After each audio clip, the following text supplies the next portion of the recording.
Merci. La parole est à Monsieur Debré. Monsieur le Premier ministre, cela fait plusieurs semaines qu'à Paris, Nantes et Rennes, des casseurs détruisent, pillent, lancent des cocktails Molotov et frappent des policiers au sol après avoir enlevé leur casque comme pour les tuer. Les voici maintenant qu'ils brûlent des voitures de police. On assiste à une véritable chasse aux policiers. Le bilan, on vous l'a dit tout à l'heure, des centaines de vitrines et commerces détruits, 350 blessés parmi les forces de l'ordre, un véritable état insurrectionnel dans certaines villes de France. Qui sont ces casseurs?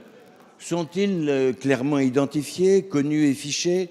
L'état d'urgence permet-il de tels débordements?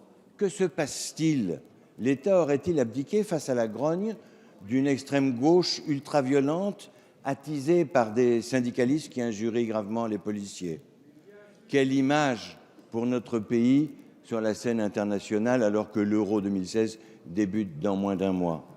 Monsieur le Premier ministre, toutes ces questions, la représentation nationale se les pose, tout comme la très grande majorité des Français qui ne comprend pas que l'on puisse ainsi laisser faire, même si cela fait longtemps qu'ils ont pu constater la faiblesse d'un président ou remarquer que vous parliez beaucoup lorsque vous répondez à l'opposition sans beaucoup agir.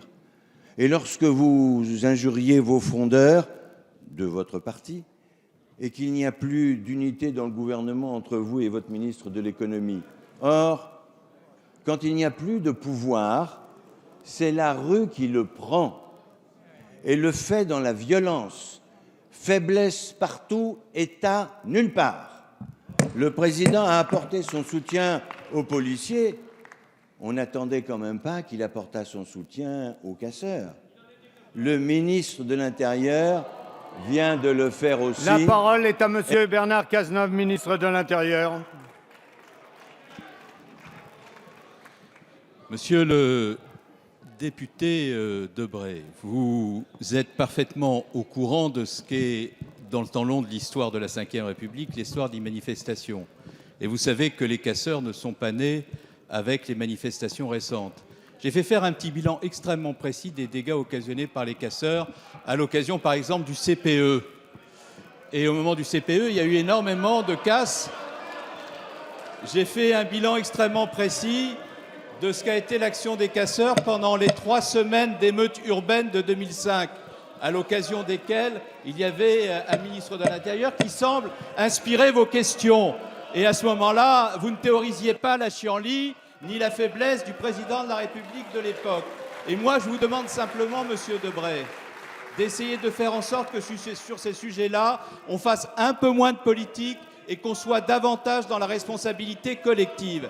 Et si vous étiez dans la responsabilité, vous reconnaîtriez, en saluant leur travail, que les forces de l'ordre, depuis le début de ce mouvement, ont procédé à l'interpellation de 1300 personnes, que 819 d'entre elles ont été placées en garde à vue et que les tribunaux sont en train de les juger. Et au moment où 2 policiers ont été pris à partie par des casseurs qui ont brûlé leur voiture en mettant en danger leur vie, vous reconnaîtriez aussi le travail qui est fait par la justice et les policiers pour mettre fin aux agissements de ces individus qui doivent être condamnés pour ce qu'ils sont, c'est-à-dire des casseurs, et pour ce qu'ils font, c'est-à-dire des exactions. Et je veux dire devant la représentation nationale, avec la plus grande clarté, que ceux qui expliquent aujourd'hui à l'opinion publique, dans un climat de tension, que face aux casseurs, il n'y a ni fermeté ni interpellation, mentent aux Français. Ils mentent aux Français délibérément pour des raisons de petite politique.